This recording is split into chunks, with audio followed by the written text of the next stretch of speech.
Was by 2023-24, I was on the epitome of my spirituality.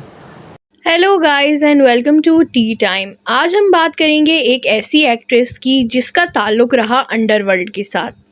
जी हाँ, और ये 2000s में इंडिया को छोड़ के चली गई थी, बट अब ये सडनली वापस आ गई हैं और ये बताती हैं कि ये बहुत स्पिरिचुअल हो गई थी। वैसे तो ये अपने शोबिज़ एरा में भी बहुत ज़्यादा स्पिरिचुअल थी। इन्होंने भाई एक टॉपलेस फ़ोटोशूट किया था, लेकिन अब उस चीज़ को भी जस्टिफ़ाई कर रही हैं और वापस आई हैं तो बहुत ज़्यादा स्पिरिचुअलिटी दिखा रही हैं। उसके अलावा जो है 90s में इनका बहुत बज़ था।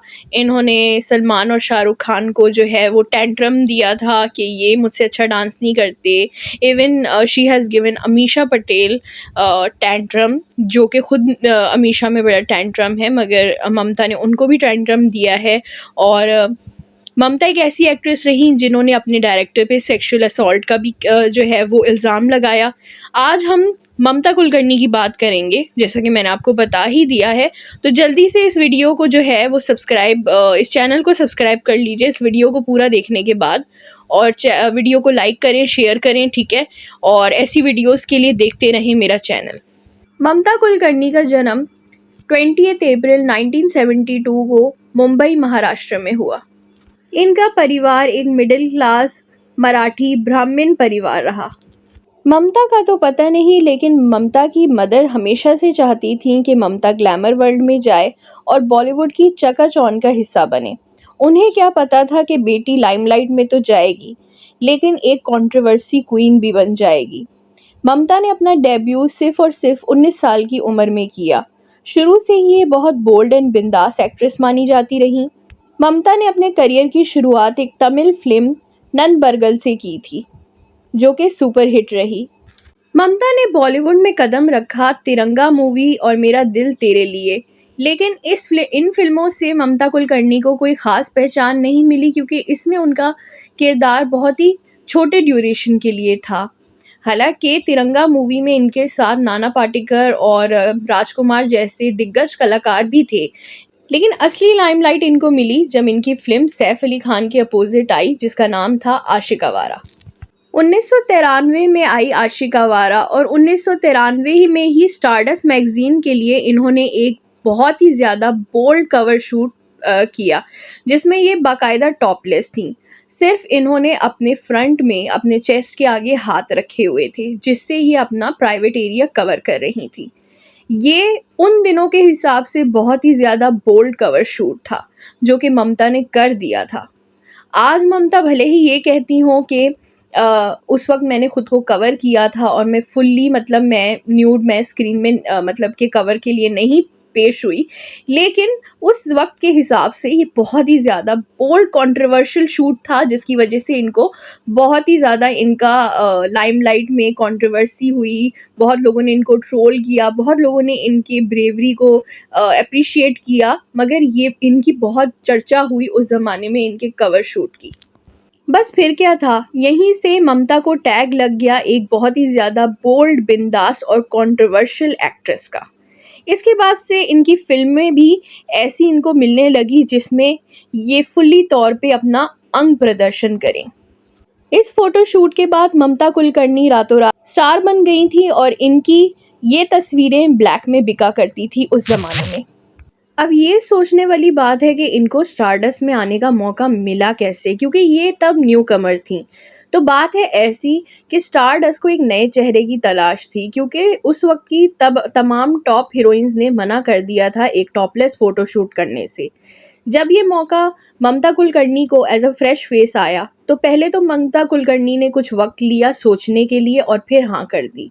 बस उसके बाद से जो है वो ममता कुलकर्णी की किस्मत चमक गई, और इसके बाद सारे डायरेक्टर्स इनको कास्ट करने लगे।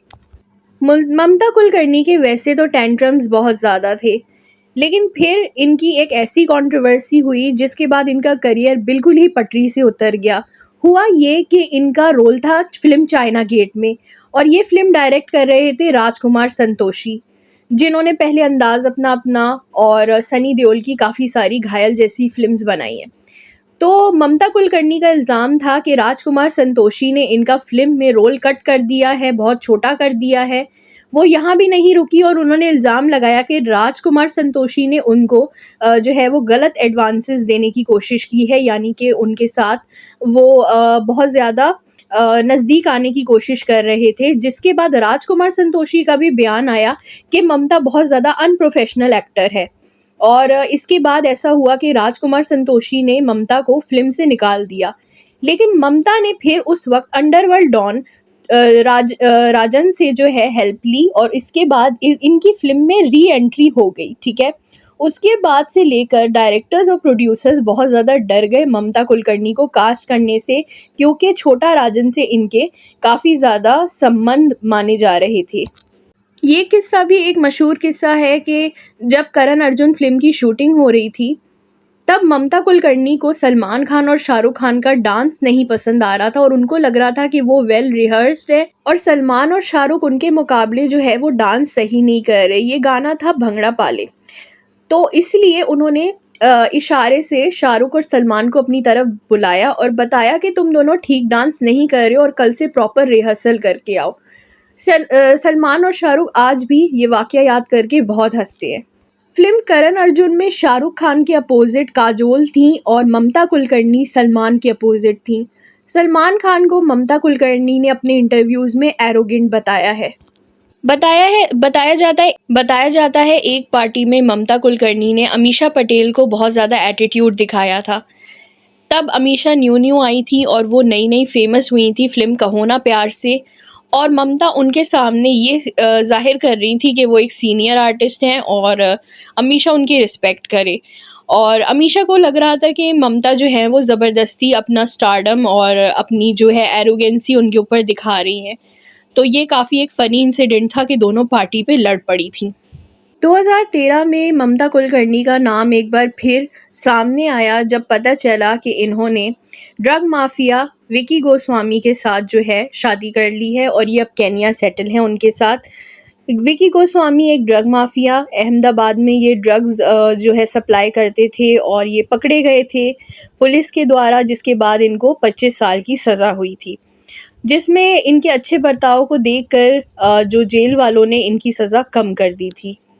बताते हैं कि तब ममता उनके साथ ही थी और दोनों साथ में रहते थे और ममता ने अपने आप को स्पिरिचुअलिज्म की तरफ डाल दिया था, लेकिन वो विकी के हर कारोबार में ड्रग्स में शामिल थी।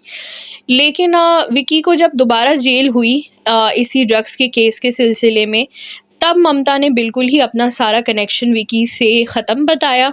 उसके बाद अब जाकर 2024 के एंड में वो वापस इंडिया आ चुकी हैं और इंडिया आके वो अपने आप को बताती हैं कि वो स्पिरिचुअलिज्म में आ गई थी और वो बहुत ज़्यादा भक्ति की तरफ आ गई थी और उनके दिल से विकी का प्यार भी ख़त्म हो गया, दुनिया का प्यार भी ख़त्म हो गया। ऐसी काफ़ी सारी बातें ममता ने खुल के बताई और वैसे तो वो फेक हैं या नहीं ये तो लोग जज कर सकते हैं, बिकॉज़ पर्सनली बताऊँ तो मुझे तो वो फेक लग रही हैं। मुझे नहीं लगता कि वो बिल्कुल भी स्पिरिचुअलिज्म की तरफ आई हैं। वो सिर्फ़ अपना नाम जो है वो साफ़ रखना चाहती हैं और विकी से अपना सारा ताल्लुक़ उन्होंने ख़त्म कर दिया, ये शो करवाना चाहती हैं। जिसके बाद वो ये बताती हैं कि वो दुबई में रहती थी और विकी को कभी-कभी विज़िट करती थी। उन्होंने ये सारी एलिगेशंस डिनाई की हैं कि उनकी शादी हुई थी विकी से। वो बताती हैं कि मेरे दिल से तो मोह माया सब ख़त्म हो चुकी थी, मेरा विकी से कोई रिश्ता नहीं था। उन्होंने ऐसी बातें भी बोली कि वो कभी इंटरव्यू में विकी को भाई बना रही थी और कभी विकी को बता रही थी कि उसके साथ मेरा प्यार का रिश्ता था। तो ममता खुद ही अपने बयानों की वजह से बहुत ज़्यादा चर्चा में आ गई दोबारा से, क्योंकि एक ज़माने में ये कंट्रोवर्सी क्वीन तो हुआ करती थी और अब दोबारा से आने के बाद ये वही लाइमलाइट लेने की कोशिश कर रही हैं और अपना नाम विकी गोस्वामी से हट के साबित करना चाहती हैं कि अब ये उनके साथ इन्वॉल्व नहीं है। इंटरव्यू में ममता कुलकर्णी ने ये भी बताया कि वो बचपन से ही काफ़ी ज़्यादा स्पिरिचुअल थीं और उनको बाबा का आशीर्वाद था और वो फ़िल्म इंडस्ट्री में आके भटक गई थी, लेकिन और जब उन्होंने ये फ़िल्म इंडस्ट्री को छोड़ा स्पिरिचुअलिटी को एक्सेप्ट करने के लिए, तब उनके पास 3 फ्लैट्स हुआ करते थे, उनके पास बहुत सारी गाड़ियाँ हुआ करती थी, बहुत सारे नौकर हुआ करते थे, प्रिंस और प्रिंसेस से उनका मिलना-जुलना था, लिमोज़ीन उनके पास थी और पता नहीं क्या-क्या। वो तो ऐसे बिहेव कर रही थी जैसे वो कोई माइकल जैक्सन थी इंडिया की। हालाँकि ममता एक वक़्त में कंट्रोवर्सी की वजह से मशहूर ज़रूर थी, मगर वो इतनी भी बड़ी एक्ट्रेस नहीं थी जितना वो पोर्ट्रे कर रही हैं आजकल इंटरव्यूज़ में।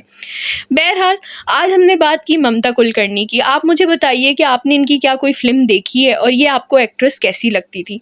मुझे तो ये एक एवरेज एक्ट्रेस लगी। मुझे तो शुरू से ही एक एवरेज एक्ट्रेस लगी, कोई ख़ास नहीं लगी, लेकिन आपकी क्या राय है आप लोग कमेंट सेक्शन में बता सकते हैं। मेरे चैनल को सब्सक्राइब करके जाइएगा क्योंकि मैं ऐसी वीडियोस आपके फेवरेट सेलेब्स और गुमशुदा सेलेब्स के बारे में लाती रहती हूँ। So do subscribe to my YouTube channel. फिर मिलूँगी एक न्यू वीडियो के साथ। Till then take care, bye bye.